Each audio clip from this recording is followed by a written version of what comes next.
Hello, my name is Wesley Schantz. I'm applying for the position of preceptor at Signum University. So I'm hopefully speaking to Professor Serena Higgins. Thanks again for this opportunity, and I hope that you enjoy this short presentation. Now, as I was thinking about what I should talk about for this, I of course saw my image here on this desktop that I put there while I was reading the Canterbury Tales this year with some other teachers at my school.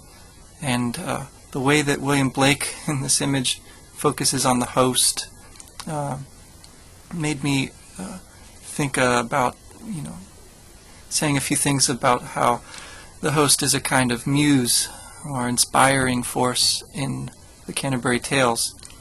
As I thought about William Blake, I of course thought about Philip Pullman, as well. And Philip Pullman is, of course, a contemporary fantasy author. It'd be very interesting to read some of his works in comparison to or connection with the Inklings, C.S. Lewis in particular, with whom Philip Pullman has a somewhat provocative, combative relationship. But as I thought about discussing that for a first impression, I thought I'd better not, as interesting as it might be to do a course on that someday.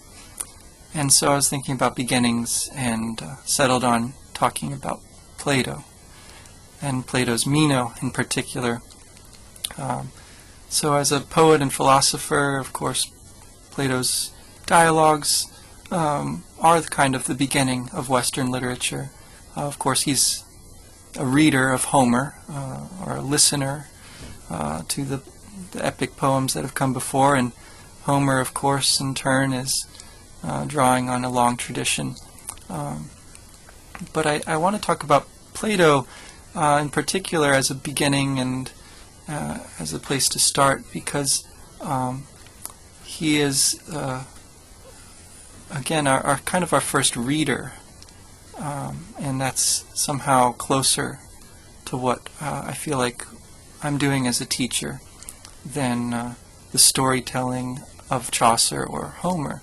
In a way, I feel more akin to Plato, and in particular to Socrates as well, who is a kind of host-like figure. He's, or if I dare say, a Pullman-like figure. He's provocative, he's combative, and he's very, very clever about the ways in which he does this, though. And in the dialogue that focuses on Meno, he goes about answering Meno's opening question, whether virtue can be taught or how we can acquire it, in a particularly interesting and unexpected way.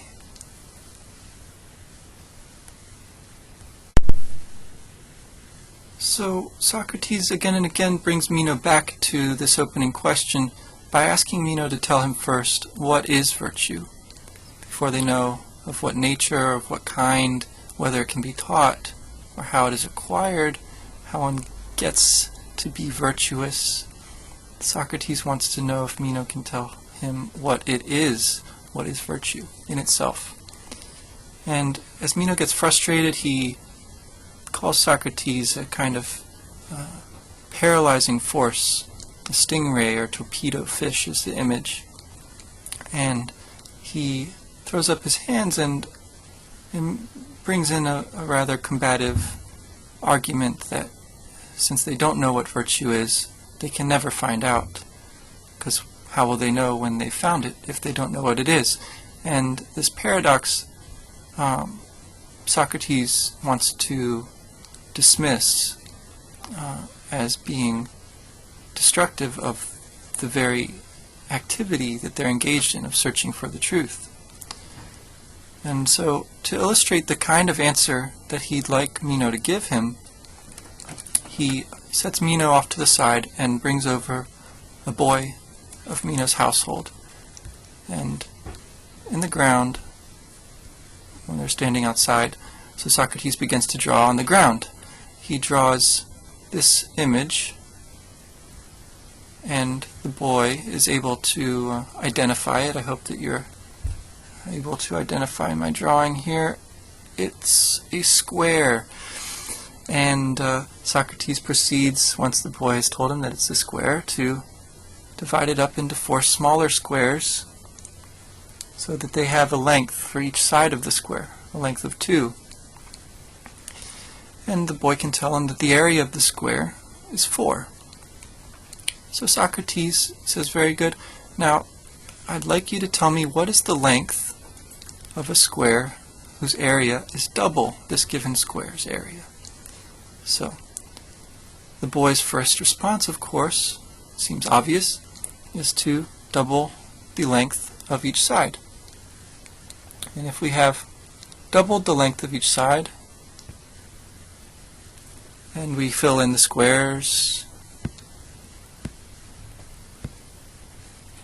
it becomes clear very quickly that we've gone way, way past double the area of the original square.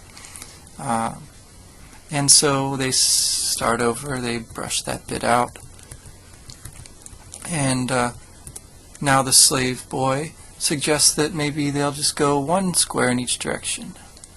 And filling that in, too, we see that they've gone a little bit too far. There's this extra square that makes it just a little bit off.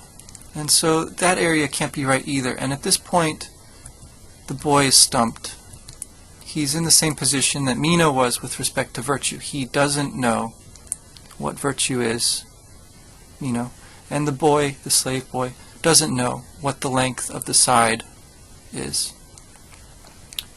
And that's Socrates' point. So the reason that I think this dialogue is such a good one for beginning with, and as a beginning to learning about, thinking about reading literature in a serious way, but in a playful way as well, is because it brings us back to recognizing what we don't know, which is the precondition for all consciously working at figuring out an answer, and consciously thinking about reflecting on our own learning is what this dialogue forces us to do, along with Meno. And I think it is the perfect example of what is meant, I suppose, by talking about the Socratic method or something like that. This kind of reflection, I think, is also interesting because the answer that Socrates proceeds to I suppose he's leading the boy at this point to give, it involves learning a new word. And the word that they learn is the diagonal. Now, once the boy is equipped with this new concept of the diagonal, which he recognizes and understands as soon as it's pointed out to him, once they have this diagonal, then drawing and filling in the squares on either side, just the way the boy initially proposed to do, suddenly yields the answer. Because once you have these half squares formed by the diagonal, if you rearrange them, you have a square of the right size. But what's so interesting about this, and not gone into in the dialogue, Socrates has made his point. He's shown Meno what it means to truly inquire into what one does not know. I think it also points out something that Socrates does not know, as much as he may be leading Meno and the boy in the discussion, because